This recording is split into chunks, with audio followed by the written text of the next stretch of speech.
Dans le Finistère Nord, les paysages du pays pagan. Un littoral déchiqueté, lieu d'innombrables naufrages. Une terre pauvre où depuis toujours, la nature s'impose à l'homme. C'est aussi l'un des berceaux du kikafars, une potée bretonne où le chou est roi. Depuis plusieurs générations, la famille de Marc Pogam cultive ses choux frisés en bio. Ils sont coupés de l'automne à fin mars, la saison du kikafars. Et ici en Bretagne, dans les petits jardins familiaux, il y a toujours eu des choux pour faire les potées. Et puis ce qu'on appelle le fameux kikafars chez nous, s'il n'y a pas de choux, il n'y a pas de kikafars. Pas de kikafars non plus sans farine de blé noir. Marie-Laure Siohan est l'une des rares meunières de France. Depuis quelques années, elle a remis au goût du jour cette céréale, une plante qui a failli disparaître en France car bien moins rentable que le blé.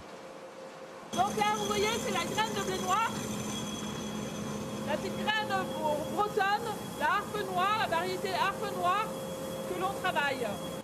Après au moins 6 passages dans le moulin et le tamis, la mouture est achevée. Un vrai travail d'orfèvre, car le kikafars, c'est une affaire de sentiment. Les gens mangent du kikafars parce que dans leur enfance, ils ont mangé du kikafars, donc ils veulent retrouver le même goût que leur grand-mère faisait et tout. C'est très important. Direction maintenant les fourneaux de Nicolas Conrault. Pour son kikafars, ce jeune chef étoilé reprend une vieille recette familiale. Retour de marché. Retour de marché, voilà tout pour le kikafars, donc du chou vert, oignons, carottes de sable, des échalotes. Mais aussi un légume de saison, le rutabaga, du beurre fermier, de la farine de blé noir, sans oublier le jarret, le lard et le beurre. Alors le breton, kikafars, ça veut dire quoi? Tout simplement, kik, la viande, farce, le phare. Et pour le phare, justement, conseil de chef, ne pas hésiter à demander un coup de main.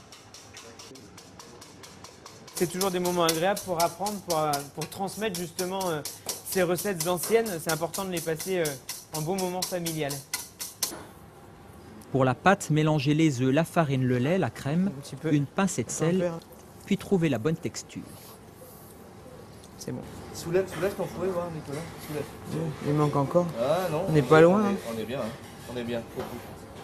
C'est ce qui fera la qualité de la cuisson derrière du phare et de son onctuosité.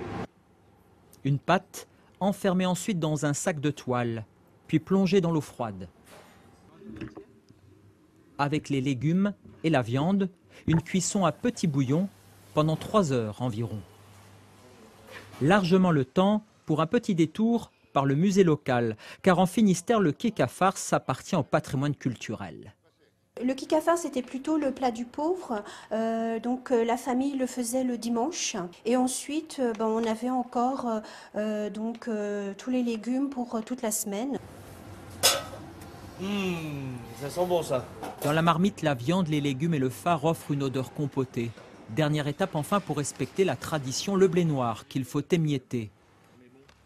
Au final, dans l'assiette, un plat d'hiver, aux saveurs d'autrefois. C'est un plat riche en histoire, riche en calories aussi, parce que c'était fait à l'origine pour que les gens puissent tenir une journée avec un repas, travailler dans le froid, dans des conditions pénibles. Le kikafars, symbole de tout un terroir à la fois simple et authentique.